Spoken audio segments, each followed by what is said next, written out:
નમો નમઃ મમ નામ દવે અભિષેક. બાળ મિત્રો, આજે આપણે સુંદર મજાના ફળોની આજે આપણે ચર્ચા કરવાના છીએ. અખરોટ.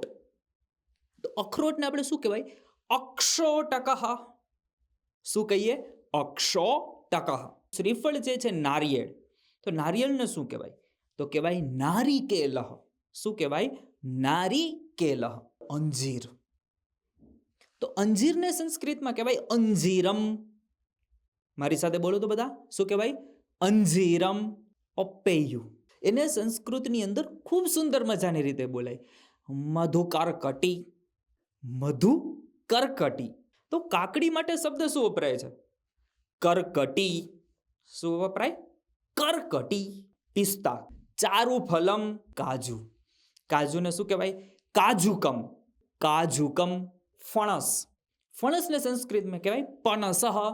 શું કહેવાય? પનસઃ. કેરી, એને કહેવાય આમ્રમ. આમ્રફલમ. શું કહેવાય? આમ્રફલમ.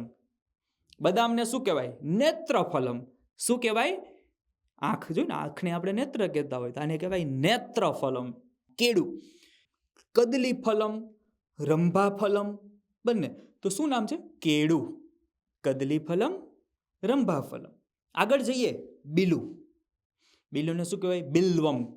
શું કહેવાય? બિલ્વમ એટલે બીલું. આગળ કોઠું, તો એને કહેવાય કપિત્થઃ. શું કહેવાય?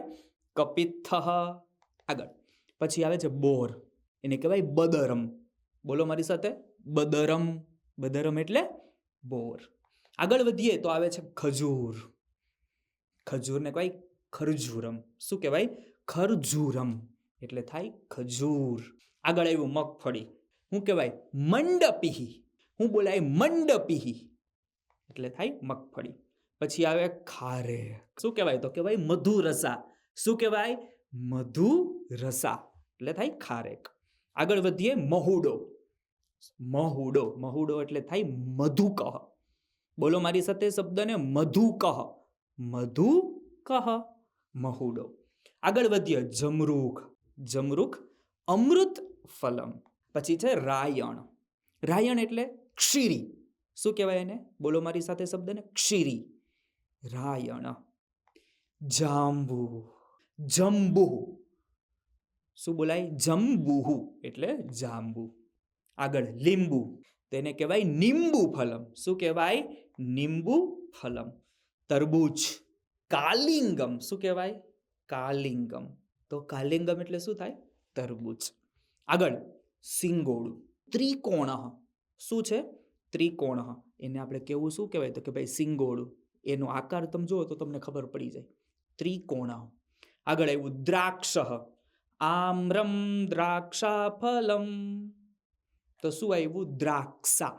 શક્કરટેટી, એને સંસ્કૃતમાં બોલાય દશાંગુલ. શું બોલાય? દશાંગુલ. દશાંગુલ એટલે શક્કરટેટી. પછી આવે દાડમ. દાડીમહ. આગળ સફરજન. સેવમ એટલે સફરજન. આગળ નારંગી, તો એને બોલાય નારંગઃ. શું બોલાય? નારંગઃ. આગળ વધીએ સીતાફળ. તો શું? સીતાફલમ. કેવું ફળ? સીતાફલમ. સીતાફળ. તો સુંદર મજાની રીતે મિત્રો આપણે આજે આ ફળોના નામ આપણે જોયા. ફળોના નામ ઉપરથી આપણે આ બધા નામને યાદ કરવાના અને એક એવું પ્રતિજ્ઞા લેવાની કે હવેથી હું આ બધા નામ છે ને, જ્યારે પણ આ ફળો જોઈશ ત્યારે એના નામ હું સંસ્કૃતમાં લઈશ અને બીજા 5 મિત્રોને પણ હું સંસ્કૃતમાં શીખવાડીશ. તો આવીને આવી રીતે ફરીથી નવા વિડીયોની અંદર નવા ટોપિકની સાથે તમને મળશું. ત્યાં સુધી બધાને ધન્યવાદ.